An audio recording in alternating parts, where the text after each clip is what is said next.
नमस्कार, पार्वतीताई रेसिपीमध्ये तुमचं सर्वांचं खूप खूप स्वागत।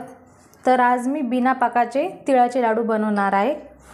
तर अतिशय खूप सोपे आणि झटपट कधी पण तुम्ही 5 ते 10 मिनिटांमध्ये हे लाडू बनवू शकता आणि खाण्यासाठी खूप पौष्टिक पण असतात आणि खाण्यासाठी खूप चविष्ट पण असतात। तर त्यासाठी मी हे अर्धी वाटी शेंगदाणे घेतलेले, 2 वाटी तीळ घेतलेले, 2 वाटी गूळ घेतलेला आहे।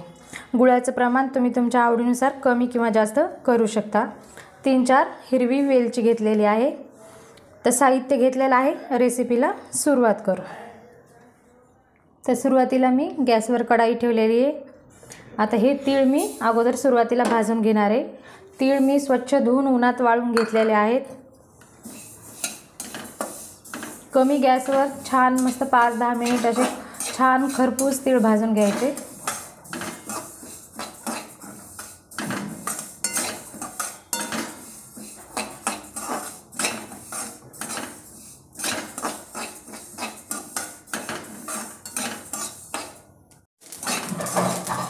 तर असे तडतड वाजले म्हणजे तीळ छान भाजलेले आहेत। खमंग असे मी कमी गॅसवर 5 मिनिट असे तीळ छान भाजून घेतलेले।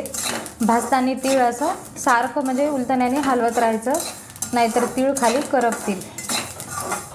तर अतिशय छान असे खमंग तीळ भाजलेले आहेत। मी आता हे प्लेटमध्ये काढून घेणार आहे।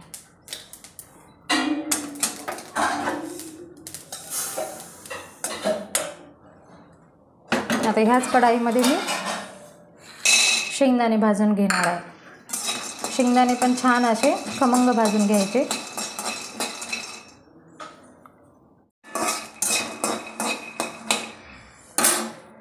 छान असे खमंग शेंगदाणे भाजून घेतलेले आहेत मी। हे पण खाली काढून घेणार आहे। आता तीळ आणि शेंगदाणे दोन्ही पण थंड करून मिक्सरला वाटून घेणार आहे।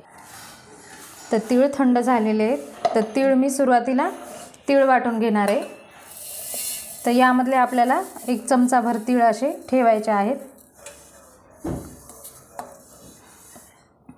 आता हे तीळ मी मिक्सरला वाटून घेणार आहे। तर तीळ असे मी मिक्सरला वाटून घेतलेले आहे। आता हे मी ताटात काढून घेणार आहे।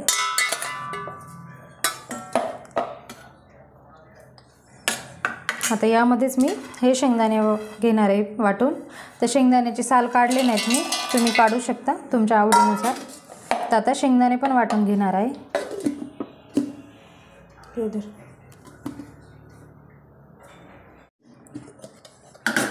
तर हे मिक्सरला असं वाटून घेतलेलं आहे तीळ आणि गूळ। बघू शकता किती छान असं मस्त मिक्स झालेलं आहे। तर आता हे ताटामध्ये काढून घेणार आहे आणि याच पद्धतीने आता हे राहिलेलं तिळगुळ काढून घेणार आहे।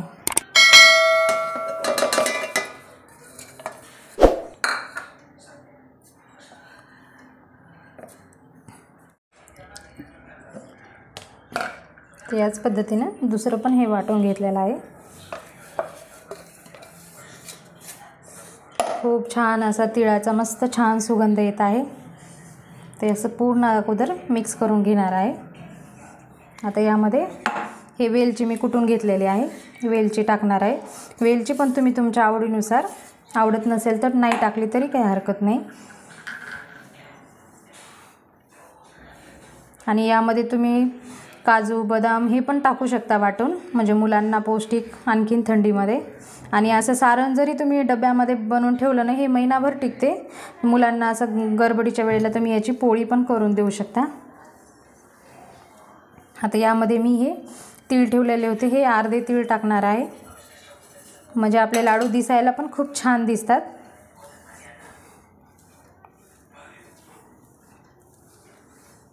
आता हे मिक्स करून घेतलेलं आहे।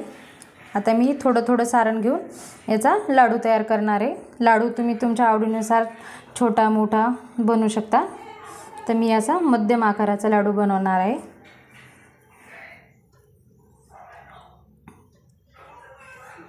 किती छान असा लाडू तयार झालेला आहे। आता हे थोडंसं मी या तिळामध्ये पण फिरून घेणार आहे।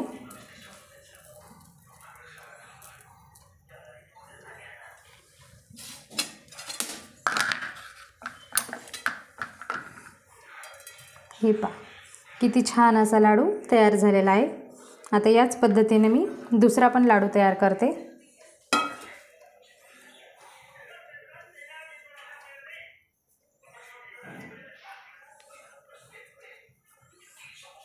ज्यांना पाक जमत नाही त्या लोकांनी तर हे सहसा खूप झटपट अतिशय सोपे लाडू आहेत बनवण्यासाठी।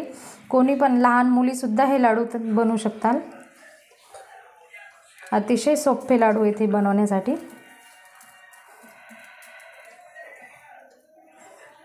तर हे दुसरा पण लाडू मी तयार करून घेतलेला आहे।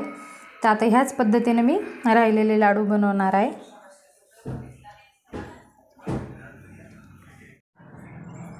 तर अशा पद्धतीने मी हे शेवटचा लाडू असा वळून घेतलेला आहे।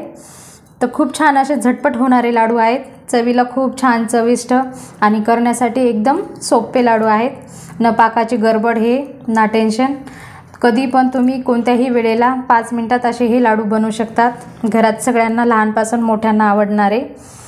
तर खूप छान असे लाडू तयार झालेले आहेत। ह्या मकर संक्रांतीला तुम्ही नक्की या पद्धतीने असे लाडू तयार करा। तर तुम्हाला एक लाडू मी असा तोडून पण दाखवते। अतिशय खूप छान असे लाडू तयार झालेले आहेत। तर माझा व्हिडिओ आवडला असला तर लाईक करा, शेअर करा। चॅनलवरती नवीन असाल तर चॅनलला नक्की सबस्क्राईब करा।